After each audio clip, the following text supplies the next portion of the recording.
In this video, I would like to show you a feature in VS Code which was rolled out recently in version 1.103, which is the July 2025 edition. And this version added support for Git Worktrees. If you've had a situation like you're working on a feature and then all of a sudden you have to make a quick fix for something else, you have to stash your changes away, or you have to commit your changes and then check out another branch, do your feature, and then come back. In such a scenario, Git Worktrees will help you because it allows you to have multiple branches of the same Git repository available in different workspaces, and you can work on them completely independently. So the idea is kind of you create a new workspace without cloning the entire repository. Then you do your thing, you create a pull request, and when your pull request is merged, you can dispose of that separate workspace. And this is a feature which is part of Git. It has been in Git for a while. It's called Git Worktrees. And in this video, I'd like to show to you how Git Worktrees work. Before we get started, I'd like to point out that the Git Worktree support in Visual Studio Code is not complete yet. There are some handy features missing. So for example, at the moment, it's not possible to automatically copy certain files like .env files when you create a work tree. But I hope that they will add this soon. If you really need this feature, there are many extensions out there. I can recommend the Git Worktree menu extension. It's basically obsolete now with the VS Code support of Git Worktrees, but it does have that feature that allows you to automatically copy certain files into your work tree. So if that's important to you, have a look at this extension. So now let's get started with Git Worktrees in VS Code. So here I have an issue. It's not really relevant what the issue is about. I want to use a Git Worktree to work on the issue. Let's just remember the issue number 1026 and then move over to VS Code. So in VS Code, go to the source control view and then make sure that repositories is open. And in repositories, hit the three dots to worktrees, create worktree, and then you can either select an existing branch, but normally you want to create a new branch, and you can name the branch whatever you want or whatever convention you have. I'll just name it website and then the issue number 1026. And then it will create a new folder. And here's our work tree. In case you're wondering why I have additional work trees, I'm working on other issues as well. So let's quickly have a look at what happened on the file system. So this is my folder in which I have cloned projects. You see, I cloned the website into this folder. And when we open the folder, let me just turn on hidden files.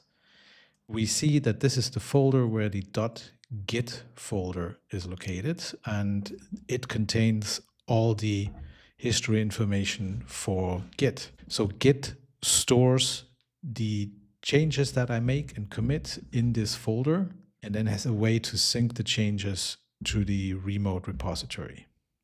And then we see that there is another folder called website.worktrees. This is created by VS Code. And inside this folder, we see the worktrees. The new one is website 1026. If I open this folder, we can see that there is no .git folder in there. And that's because this is not a clone that is separate to the originally cloned repository. It is linked to the history. So the website.worktrees subfolder website 1026 is linked to the history in this .git folder. Now let's go back to VS Code and right-click the worktree, and then we say open worktree in current window, and then we have the Git worktree with branch website 1026. Before I fix the things that I wanted to fix in this issue, let's have a quick look at the console.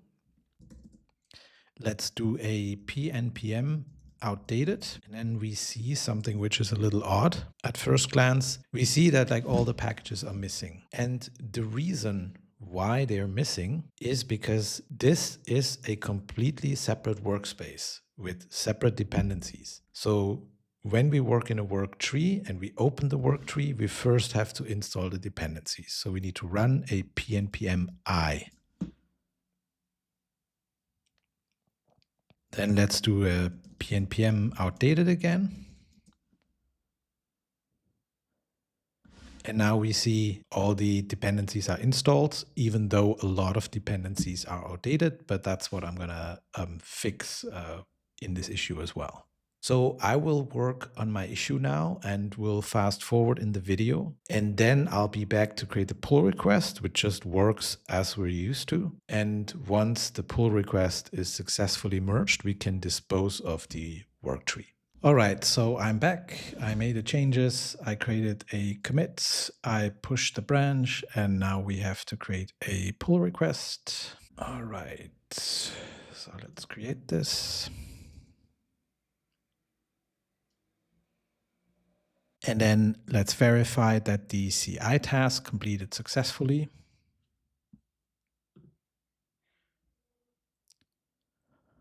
Okay, looks all good.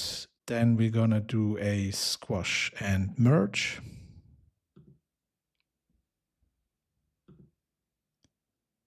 And then we go back to VS Code. And we can see in the commit graph that our commit got merged into main. And now we're done with our work tree and we can dispose of it. So remember, we're still inside our Git work tree, which was in a separate directory. We click on it, worktrees, and we say delete work tree.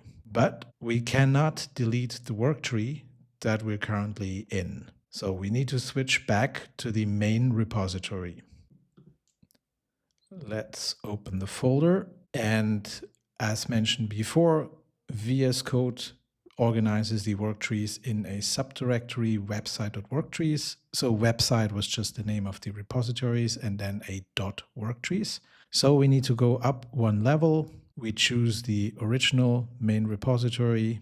We go to the source control view. And here we have an overview of the work trees that we have currently created. So I have multiple ones because I'm working on multiple issues at the same time. Let's make this a little bit bigger to see exactly the branches we work on. And we need to pick the work tree on branch website -1026. We go to work trees and then delete work tree. So now the work tree is deleted. Let's verify this on the file system.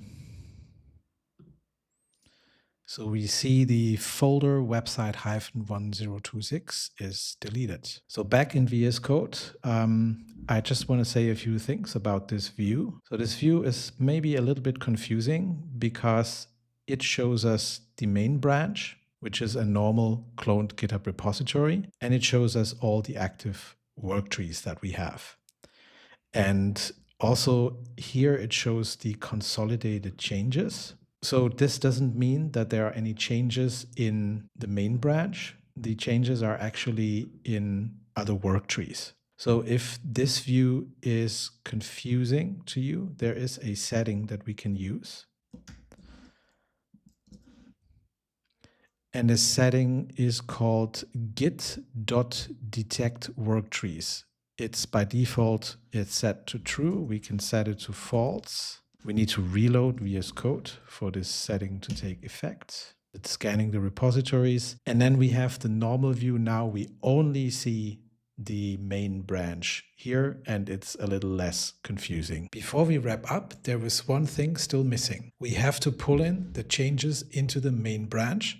So all we have to do is a git pull, and then we'll have the changes. So in the graph on the left-hand side, we see that we're all good. The local main branch is up to date with the remote main branch. And the next time we'll create a work tree we created from the latest changes.